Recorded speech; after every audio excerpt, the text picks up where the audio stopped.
এই মিথ্যাবাদী, কেন লিখলি জন্ম নিবন্ধন সনদের মধ্যে ধর্মের পাশে ইসলাম কেন লিখলি?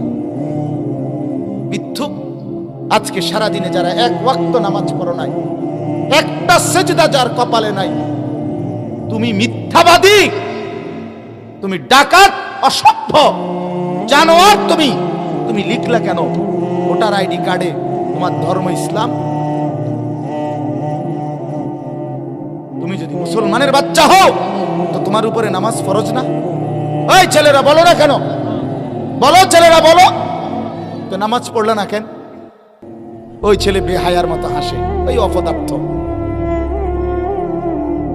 হেতে হেতের গায়ে হেলান দিয়া ঠেলা দিয়ে হাসে। হেতে সুন্দর লাগতে আছে যে আমার এই তো কয় আসে দেখি, আমি তো এই টকে রে। তুমি কি মনে করছো আমি ছেড়ে দেবো বেটা? হ্যাঁ, সিদ্ধান্ত নিয়েই বইছি, নিয়ত করে বসি। এখন জেনে কইছি একবারে শুই, আর যাতে না আয়ুন লাগে, আর লাগতো না আয়ুন আমার। আমি একবারে চিন্তা করছি যে একবারে আসছি, একবারই বলে দেব, কিন্তু ভয়ের কিছু নেই, তোমাদেরও কিছু। কেন নামাজ পড়লা না বাপ? বলো বলো ভাইয়া, বলো।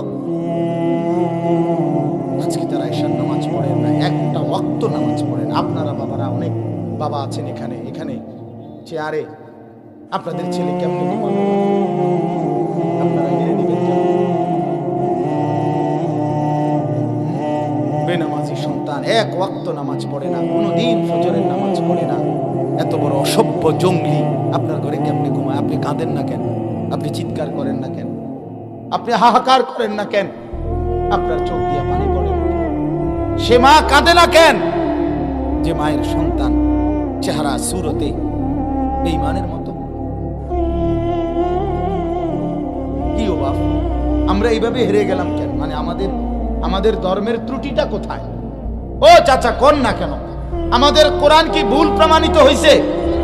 আমাদের আল্লাহ নাই, আমাদের রসুল মদিনায় নাই, আমাদের কোনো হাদিস নাই, আমাদের কোনো ধর্ম নাই, তো আমরা হেরে গেলাম কেন?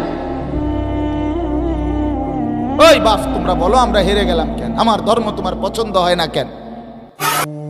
আল্লাহর কোরআন তোমার ভালো লাগলো না কেন? রাসূলুল্লাহর সুন্নাত তোমার ভালো লাগলো না কেন? দাড়িটা পছন্দ হলো না কেন? দাড়িবিহীন বাবারা বলেন, ও ভাই বলেন, রাসূলুল্লাহর দাড়ি আপনার পছন্দ হলো না কেন?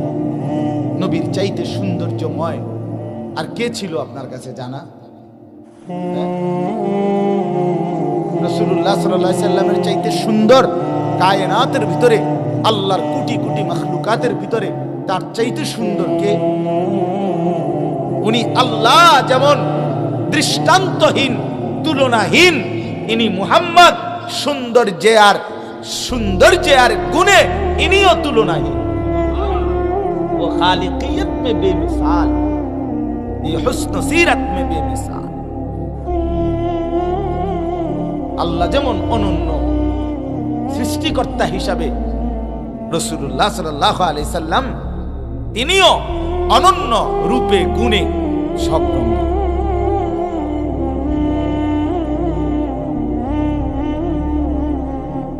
কার চুলে, কার মতো দাঁড়াইয়া যে পেশাব করো, কাকে দেখে শিখলা?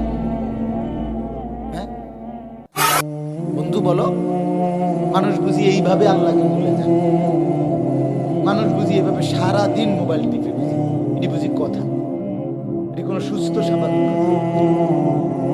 মানুষ বুঝি সারাদিন বেডি চায়। এত বেডি চাইয়া করবা কি ভাইয়া? এত বেডির দরকারটা কি তোমার? কয় হাজার মহিলা হইলে তোমার সারব? কত নর্তকী দরকার তোমার? এই পৃথিবীতে কোটি কোটি মানুষ প্রতিনিয়ত 60 বছর, 70 বছর, 90 বছর একজন পবিত্র হালাল স্ত্রী দিয়ে জিন্দেগি চালাচ্ছে না? কথা বলেন না কেন? তো তুমি এত নারী দেখে কি করবা? কি করবা? আর একটা নির্দিষ্ট সময়ে এত কোটি কোটি মানুষ যেহেতু প্রতিনিয়ত বিয়ে করছে, আল্লাহর পক্ষ থেকে একজন হালাল স্ত্রী মিলে যাচ্ছে, তো তোমার জন্য মিলবে না কেন? একটু অপেক্ষা করলে অসুবিধাটা কোথায়? কথা বলেন, একটু একটু অপেক্ষা করলে সমস্যাটা কি? একটু সবর করলে অসুবিধাটা কি ভাইয়া? তুমি যদি একটু চরিত্রটা হেফাজত করো, বিনিময়ে যদি একজন পবিত্র স্ত্রী পাও, খোদার কসম দুনিয়াটা জান্নাত হয়ে যাবে। যার ঘরে স্ত্রী ভালো তার ঘরই জান্নাত। আর যার বেড়ি খারাপ, যার বউ অসৎ, চরিত্রহীন, বেপর্দা, বেহায়া, যে বেড়ি নিজের স্বামীরে নিজের শরীর রূপ যৌবন দেখানোর চাইতে রাস্তায় দেখানোটাকে বেশি পছন্দ করে, খোদার কসম তার ঘর জাহান্নামের টুকরা, জাহান্নামের টুকরা, জাহান্নামের টুকরা। দিন আমাদের ইসলামিক চ্যানেল।